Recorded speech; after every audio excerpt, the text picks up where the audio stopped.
welcome to another video on the Life After Brady channel. Today we're going to go through the divisional round games, starting with the Saturday slate. We'll go in chronological order here. We're first up, we got Jacksonville going to Kansas City. Jacksonville, after coming off last week, winning 31-30 against the Chargers. The Chiefs obviously had the bye last week. Jacksonville finished the year very strong, won 6 in a row, 7 of their last 8 to overtake the Titans to win the AFC South. Kansas City has had an extremely strong second half of the year, won 10 of the last 11 to get to this point. For the most part, you can see by these scores, Kansas City has played with their food, I'll say, the last couple of weeks, besides the Raider game where they blew them out. You go back Denver 27-24, Seattle, that was closer than that score gives. Houston nearly lost before winning in overtime. A close game against Denver, lost against Cincinnati, and then you see a couple other close games there. So they've played with their food a little bit, which is something I'm concerned about with this 9-point spread here, over under 52.5 as of the time of this recording. We're showing you here the recent playoff games for the Chiefs from top to bottom. Obviously, this Jacksonville game, and then last year, the wildcard game, they blew out a bad Pittsburgh team before that phenomenal Buffalo game, and ultimately losing to the Bengals. You go back 2 years, beat the Browns in the divisional game, but again, kind of inside the number for a team that now looking back doesn't look that good, before beating Buffalo in the conference championship game. And then 2019 against the Texans, that score is 51-31, but that's the game that Deshaun Watson raced out to a huge lead, and then Kansas City shut the door. So a little bit, to me, playing with their food. You look at that Browns game, Houston, they didn't show up early in 2019 before coming back to kill them. So that's something I'm a little bit concerned with here. This is from Pro Football Reference. This is the Jaguars are at the top of the two tables at the bottom, and then Kansas City down at the bottom here. Again, that 9 spread. To me, this is just very typical. What you're seeing here, Jacksonville's a middle-of-the-road team, and then you go to an elite team, really an elite offense led by Patrick Mahomes and Travis Kelce. But that's, to me, where the matchup is. So can Patrick Mahomes truly be a number one quarterback today, or are we going to see some of that playing with the food that we've seen in past games? I think if Mahomes can just keep moving the ball, as he does a lot of the time, they're number one in yards per drive at nearly 40 yards per drive.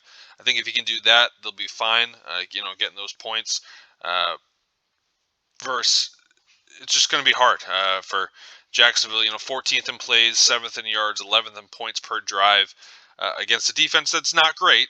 So something they should be able to work with, but we shall see. I think this is really going to be with the passing attack. Chiefs' offensive rushing has not been great this year. The offense has been led the way by the passing, and then defensively wise, they have gave up a lot of touchdowns. Something to note with Trevor Lawrence there. But Trevor Lawrence in that offense, has been good, but mainly not throwing interceptions, basically. And then otherwise, they're going to get first downs, but they're a top 15 offense, we'll call it. Maybe not top 10. I think they're a year away. But for me right now, that number 9, just too big. I think Jacksonville playing with house money. Doug Peterson, nothing to lose. Should be able to scratch out a point or two. I think the one thing that concerns me with that number 9, hey, do they do an onside kick or something? Do they do something, fake punt, something a little too risky that will give Kansas City a cheap touchdown? You're going to give Patrick Mahomes a short field, and he's going to go score most of the time. We now move on to the Giants and Eagles, the Saturday night slate. True wildcard team in the Giants versus the number 1 seed in the NFC, the Eagles. Giants, as you can see, played 50-50 ball at the end of the year. Basically, if they were in most of the games besides the Eagles blowout back in Week 14. The Eagles, with Jalen Hurts hurt, lost 2 of the last 4, but they did finish 6-3 their last 9, even though they started 13-1 to start the year. To me, this number 7.5 is telling me, can the Eagles run away and hide with this game, or are the Giants going to be able to keep it close? A lot of talk this week about the 07 Giants, those vibes of a wild card team with no shot, making a run. But I think there's a reason for that. There's a wild card team with no shot. So yeah, they have a chance. They're playing with house money.